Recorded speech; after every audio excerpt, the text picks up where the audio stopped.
pengertian perdagangan global. Perdagangan global bisa diartikan sebagai transaksi dagang antara subjek ekonomi negara yang satu dengan subjek ekonomi negara yang lain, baik mengenai barang ataupun jasa-jasa. Adapun subjek ekonomi yang dimaksud adalah penduduk yang terdiri dari warga negara biasa, perusahaan ekspor, perusahaan impor, perusahaan industri, perusahaan negara, ataupun departemen pemerintah yang dapat dilihat dari neraca perdagangan. Perdagangan dapat dipahami sebagai proses pertukaran yang didasarkan pada kemauan para pihak. Masing-masing pihak harus memiliki kebebasan dalam menentukan untung rugi dari pertukaran dan memutuskan apakah akan melakukan pertukaran atau tidak.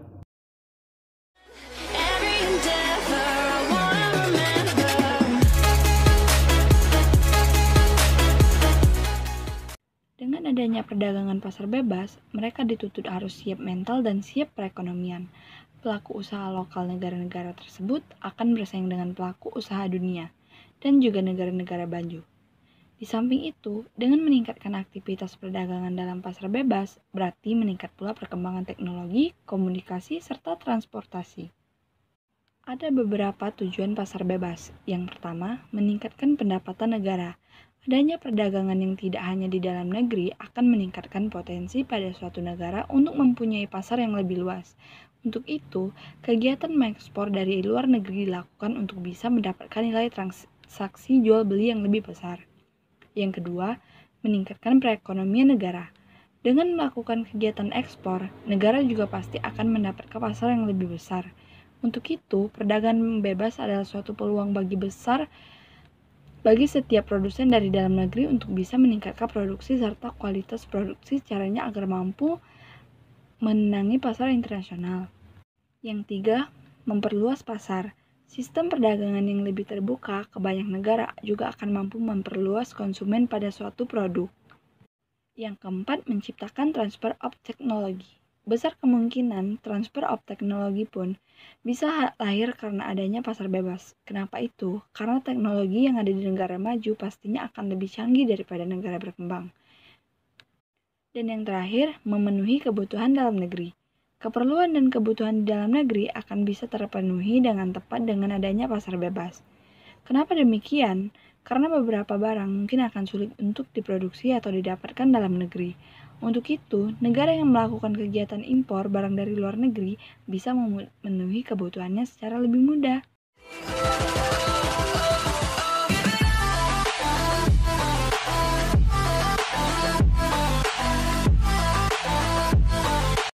Di era globalisasi ini, kehidupan manusia tentunya tak lepas dari pentingnya peran perdagangan internasional.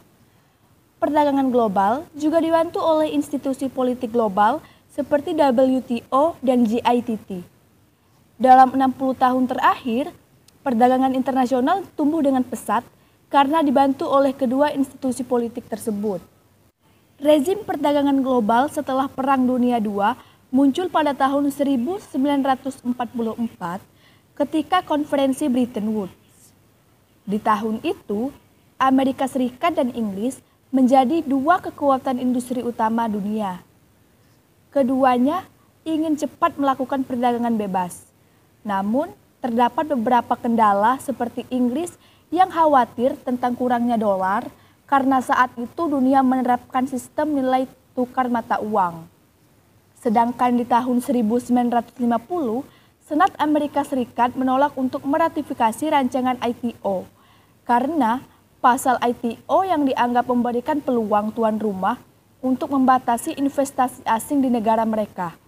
Karena itulah, di tahun 1948, Amerika Serikat bersama partner-partner pentingnya membentuk General Agreement on Tariffs and Trade atau GITT, yaitu rezim perdagangan global yang format kerjasamanya lebih longgar dari ITO. Saat itu, GITT sendiri hadir sebagai organisasi dengan berbasis sistem nilai tukar tetap. GITT juga berfokus untuk mempromosikan perdagangan global yang adil dan lebih bebas, terutama dalam pengurangan tarif. Prinsip GITT terdiri dari yang pertama, multilateralisme, yaitu memperluas aturan perdagangan tanpa diskriminasi pada setiap anggota GITT. Yang kedua itu timbal balik, yaitu kerjasama saling menguntungkan Dan juga ada konsultasi untuk menyelesaikan perselisihan perdagangan. Yang ketiga, melarang blok perdagangan, unilateralisme, dan bilateralisme kecuali pada kasus-kasus tertentu. Rezim perdagangan global seperti GITT sendiri ternyata juga memiliki kekurangan.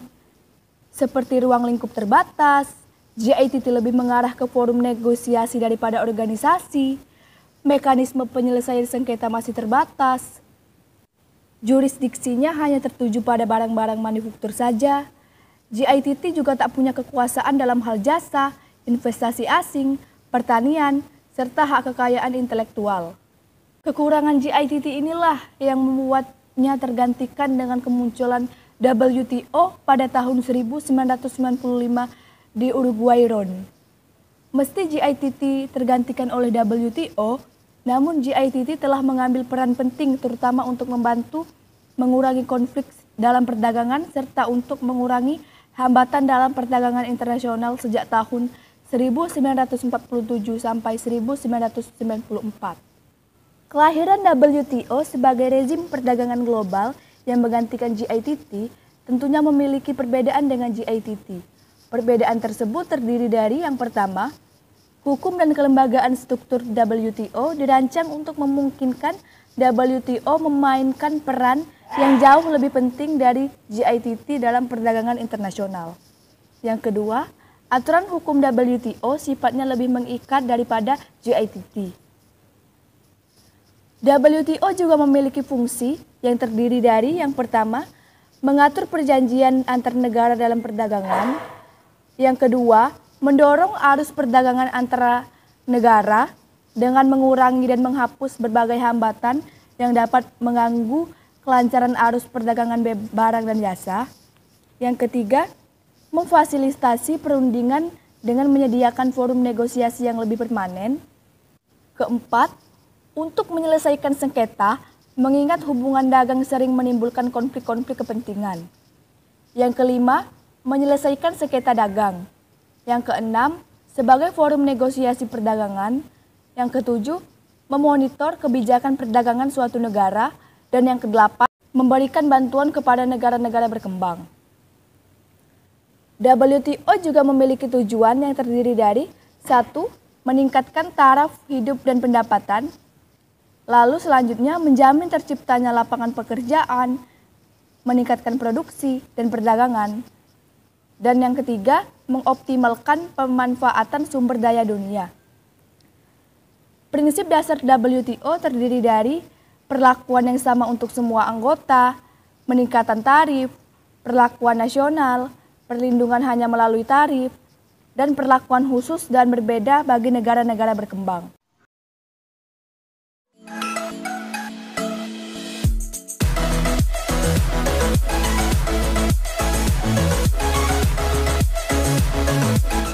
Selanjutnya kita akan membahas sistem moneter global. Sistem moneter global dan segala macamnya tidak dapat dilepaskan dari pembahasan mengenai valuta asing atau foreign exchange. Adanya regulasi tentang finance structure yang digunakan sebagai seperangkat hubungan finansial atau moneter di mana pasar dan negara berada. Hubungan finansial menyangkut semua jenis interaksi antar negara dan pasar. Sedangkan sistem moneter global adalah seperangkat yang menentukan bagaimana pembayaran internasional dibuat dan bagaimana utang internasional ditangani. Valuta asing atau disingkat PALAS merupakan mata uang yang berlaku di berbagai negara dan diakui oleh perdagangan internasional seperti hard currency, US dollar, euro, pound sterling, yen, dan Swiss franc. Atau bisa juga sub-currency yang berlaku secara kawasan regional atau hubungan bilateral antar negara. Dalam perdagangan internasional, terdapat skema nilai tukar yang diterapkan. Secara umum, dikenal ada 3 jenis sistem pertukaran PALAS, yaitu fixed atau FEG atau control exchange rate system. Yang kedua, floating atau flexible atau mengambang exchange rate system. Yang ketiga itu managed atau coordinate atau mix atau juga stabil exchange rate system. Pertama, sistem nilai terkontrol atau fixed exchange rates. yang juga bisa disebut sistem tukar tetap. Dalam penentuan nilai tukar falas lebih banyak dipengaruhi oleh tindakan atau kebijakan negara. Sistem ini digunakan untuk mengamankan cadangan devisa dengan cara: 1. Pemerintah memonopoli seluruh transaksi falas bertujuan untuk mencegah capital outflow dan menjaga nilai mata uang tetap apresiasi. Yang kedua, apabila suplai falas kurang dari demand falas, maka pemerintah mengatur alokasi falas sesuai dengan penggunaannya melalui lisensi impor. Dalam sistem exchange control, pemerintah dapat menetapkan kurs mata uang yang digunakan dengan cara: 1. Menggunakan satu jenis kurs atau single exchange rate system, sehingga exchange rate tidak memiliki peranan dalam alokasi devisa. Yang kedua, lebih dari satu macam kurs yang tergantung pada tujuan penggunaan. Misal, $1 sama dengan Rp12.000 untuk membeli produk yang esensial, atau $1 sama dengan Rp14.000 untuk membeli produk yang non-esensial. Kedua, sistem nilai tukar mengambang, floating exchange rates. Sistem ini membiarkan pasar falas internasional yang menjadi prinsip atau dasar utama yang menentukan nilai tukar. Pada pasar bebas, perubahan kurs ditentukan oleh demand dan supply falas. Demand artinya transaksi debit neraca pembayaran atau pembayaran impor. Supply falas artinya transaksi kredit neraca pembayaran yang didapatkan dari ekspor. Nilai kurs bisa menguat atau apresiasi mata uang dalam negeri terjadi apabila neraca pembayaran surplus, artinya nilai ekspor lebih besar dari nilai impor. Nilai kurs melemah atau depresiasi mata uang dalam negeri terjadi apabila neraca pembayaran defisit, artinya nilai ekspor lebih kecil dari nilai impor. Dapat digambarkan dalam sebuah kurva demand dan supply course. Bisa dilihat, bila semakin ke kanan, maka yang menguat adalah falas USD dollar. Apabila ke atas, maka yang menguat adalah kurs atau mata uang dalam negeri.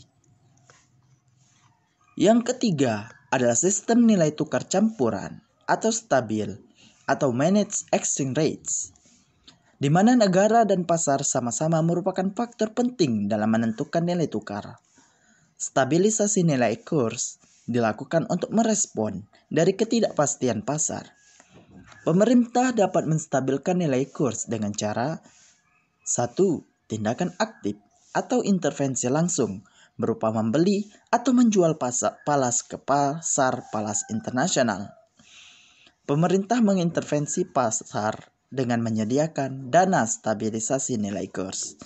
Yang kedua, tindakan pasif atau intervensi tak langsung berupa mengatur tingkat suku bunga atau menggunakan standar emas. Stabilisasi kurs.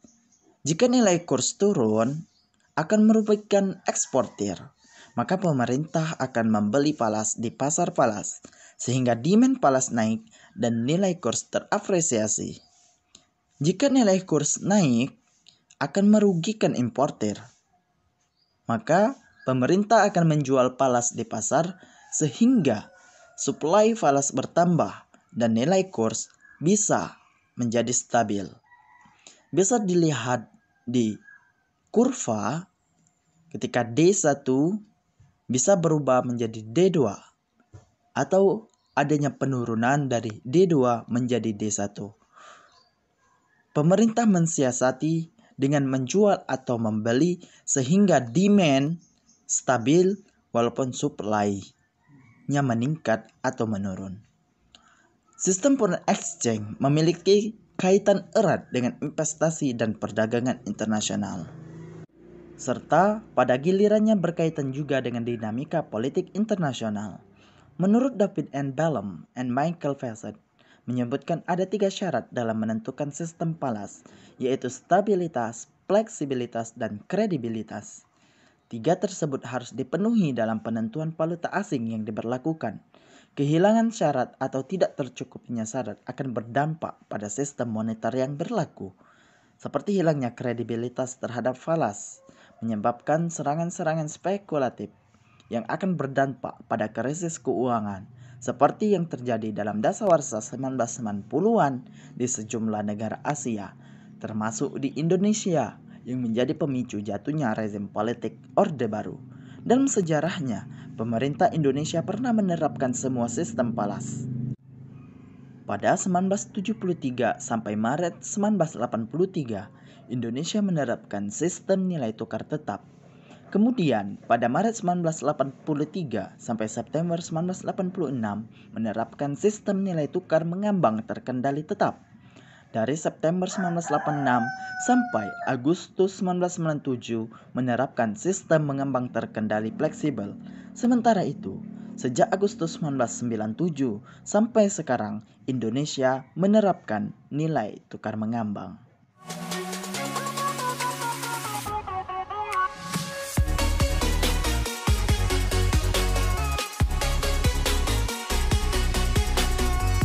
Selanjutnya saya akan menjelaskan mengenai Bretton Woods System dan Post-Bretton Woods System. Oke, yang pertama saya akan menjelaskan mengenai Bretton Woods System. Pada tahun 1944, dibuatlah sistem sebagai sebuah tatanan perekonomian global yang baru, yaitu Bretton Woods System. Sistem Bretton Woods atau Decipherable, sebuah rujukan untuk rezim internasional yang berlaku dari akhir Perang Dunia II hingga awal 1970-an.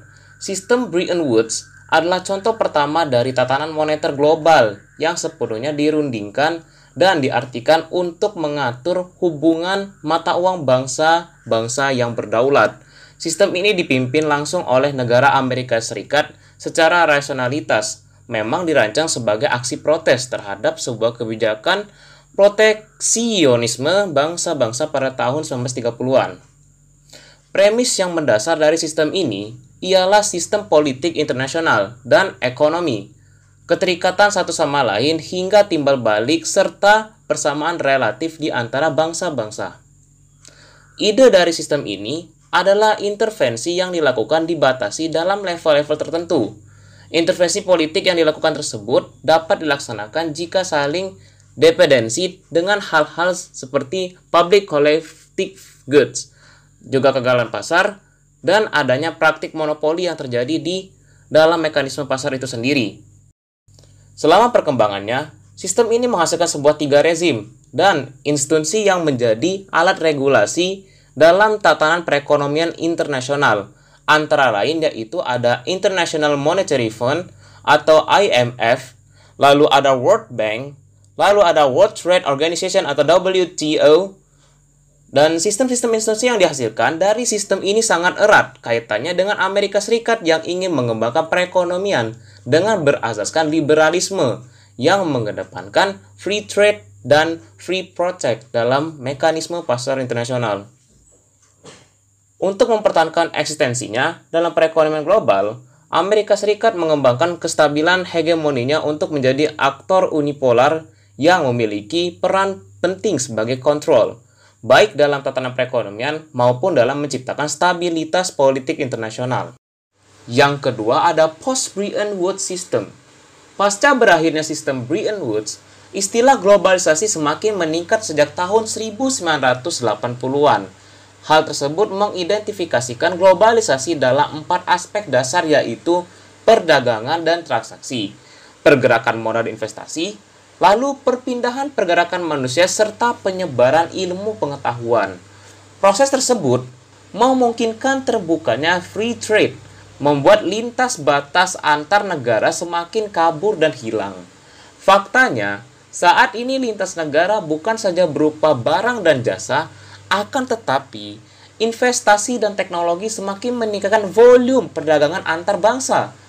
Hal tersebut merubah peta landscape perekonomian dunia sudah tidak lagi berpusat kepada kawasan triad, akan tetapi sudah merambah ke seluruh negara yang memiliki potensi ekonomi seperti negara industrialisasi proses, privatisasi, dan modernisasi seperti Korea Selatan, Cina, dan India.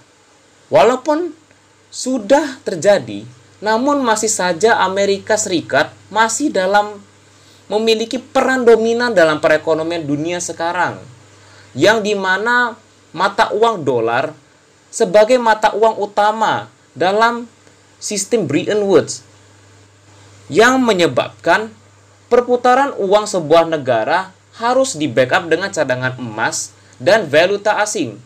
Tetapi Jepang dan Eropa mengupayakan membiarkan peredaran dolar dan membiarkan mata uang negara-negara tersebut di bawah standar untuk memacu ekspor dan juga meningkatkan jumlah cadangan devisa yang berguna untuk mencegah masuknya modal asing secara langsung ke dalam suatu bangsa.